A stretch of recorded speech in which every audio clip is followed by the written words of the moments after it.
Stick around because we've got The Flash.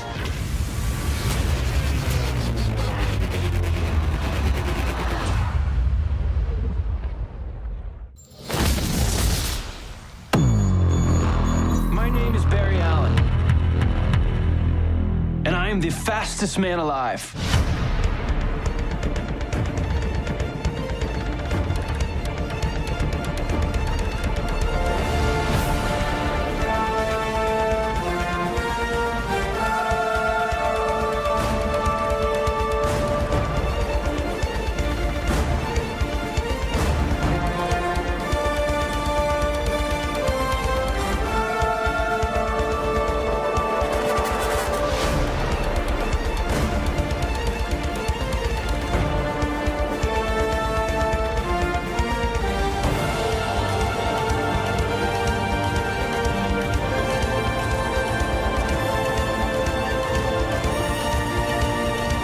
My name is Barry Allen. I am the Flash. Welcome to DC Fandom. I'm Chancellor Agard from Entertainment Weekly, and this is the Flash panel. Joining me today, we have Grant Gustin, who plays the Scarlet Spitzer himself, the Flash, aka Barry Allen. Candace Patton, who plays reporter extraordinaire Iris West Allen. Daniel Panabaker, who pulls double duty as both Caitlin Snow and Frost. Carlos Valdez, who plays the ever-quotable mechanical engineer, Cisco Ramon. Daniel Nicolay, who plays meta attorney Lucille Horton. Brandon McKnight, who plays enthusiastic scientist Chester P. Runk. And Kayla Compton, who plays Central City citizen intern Allegra Garcia. Also, we have showrunner and executive producer Eric Wallace. Hi, guys. Hi. Before we talk about season 7, I do want to go back through season 6, which I think was a really unique year for the show. Because Eric, you decided to split the season into 2 parts. Looking back on it now, how successful do you feel that was? How effective was that? I thought it was really successful. In the first half with Blood Work, we were able to really drill down on Barry's story and on dealing with crisis. In the back half, we're able to really drill into Iris's character and Team Citizen and Eva's story. And then we'll see at the top of season 7 how it all comes together. And for the cast, especially the ones who've been here since season 1, in the moment, could you feel something different about the show and how it was structured? I loved it. I was a big fan of it. I'm really glad that we got to, it gives the opportunity to really flesh out those villains a little bit more and not spread them out so much that you feel like you're sort of filling in episodes to get to the end. Yeah, I think a show needs to change in order to grow. As an actor, too, it prevents fatigue throughout the season. 22 episodes is a long time, 9 months. And I think for us having this kind of break in the season where a new sort of storyline emerges kind of puts us in a headspace of, feeling reinvigorated with the work. The first half of the season was very much about sort of Barry's walk up to crisis and him dealing with his mortality.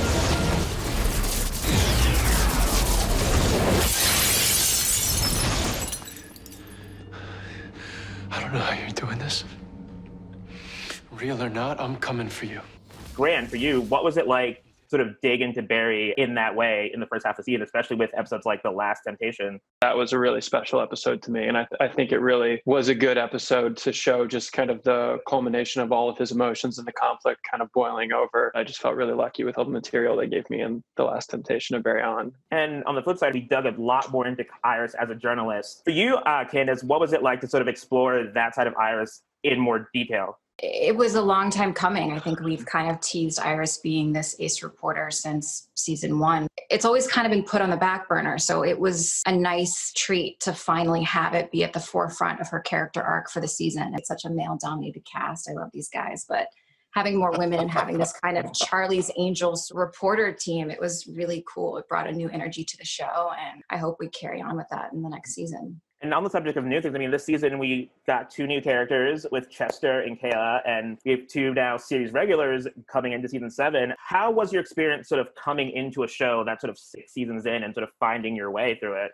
I was intimidated for sure. I knew these guys were a family and I was nervous. Danny was one of the first people that made me feel so welcome. Aww. We were shooting a scene and she just took me under her wing instantly. And I remember she was like, "Do you want to take a picture?" And I was like, "Do I want to take a picture with you?" Yes. And then I got the courage to like ask other people to take pictures because she had like made me feel so welcome instantly. I was a big fan. I am a big fan of the show, and I watched the show. The Flash is my little sister's favorite superhero. So we watched the show since season 1.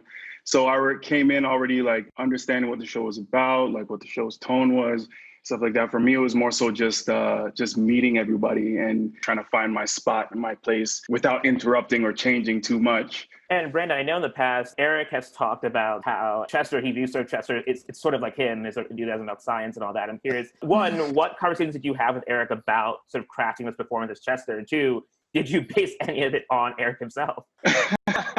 I remember the first day on set, I met Eric, and I remember him just telling me, this guy's brain works faster than his mouth. He can't speak as quickly as he thinks. Hey, what up, party people?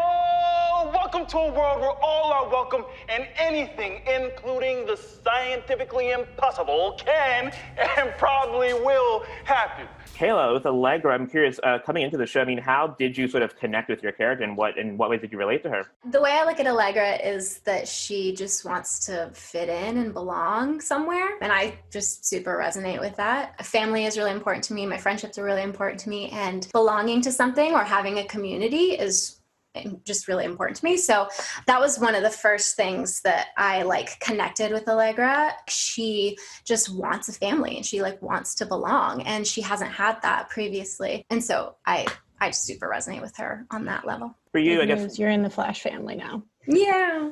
Danielle, I mean, this season 6 was all about sort of Frost finding herself or finding a way to craft a life for herself. For you, what was it like to explore that journey with this character? It was great. It was really fun to get to explore Killer Frost as a real character and a person and a human being with feelings and emotions, and not just necessarily this person who, pops up for a fight and then disappears and we don't really know her perspective on things. So it was really fun to get to dig in and flesh that out and have a little bit of fun with it.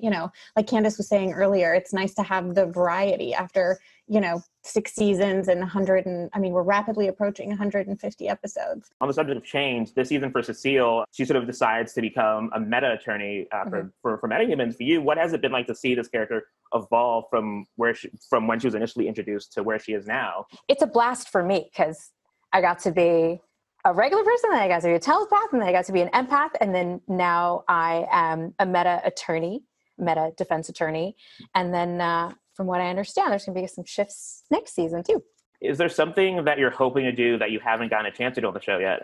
I have always, this is not news to anybody, Eric will not be surprised, I have wanted Cecile to be bad, just a little bit bad, forever, so just a little bit, because she's so good. I would have a lot of fun playing like bad Cecile.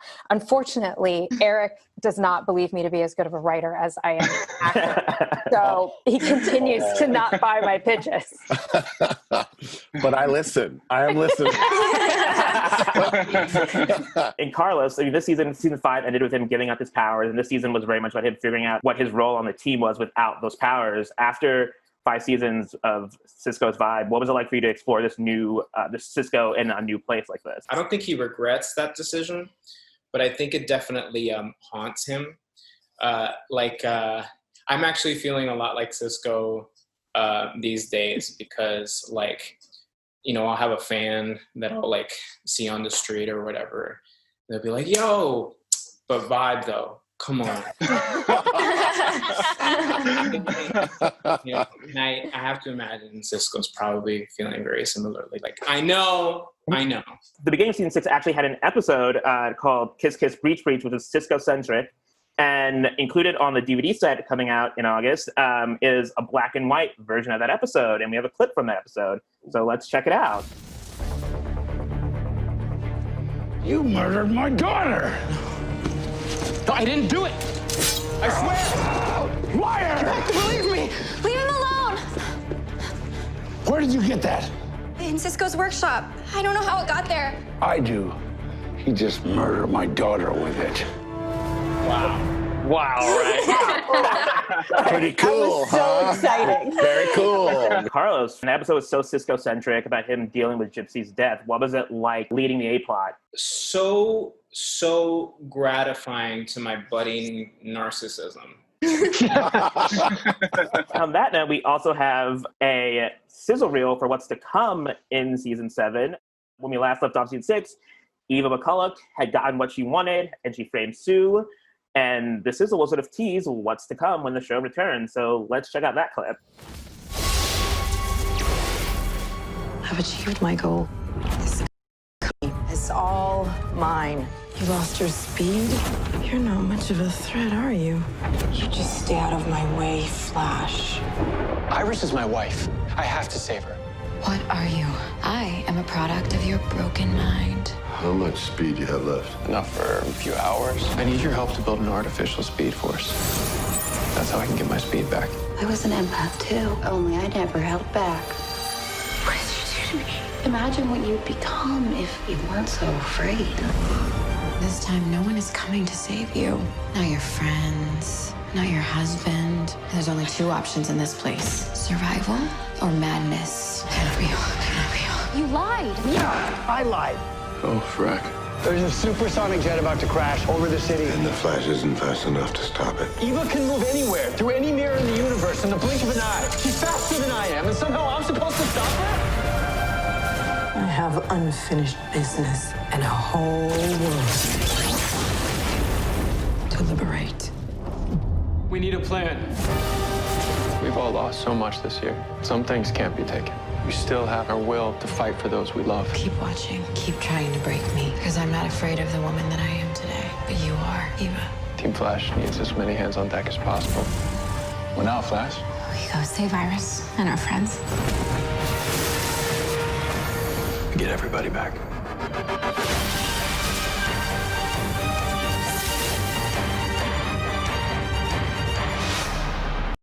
Eric, can you talk about what we're seeing there? When we had the shutdown happen, as unfortunate as it was, we were on the last day of filming for what would have been the 20th episode of last season, which now will become partially the first episode of season 7. So we did have 85% of the footage that we were able to use. Plus, also, we knew where we were going already in season 7.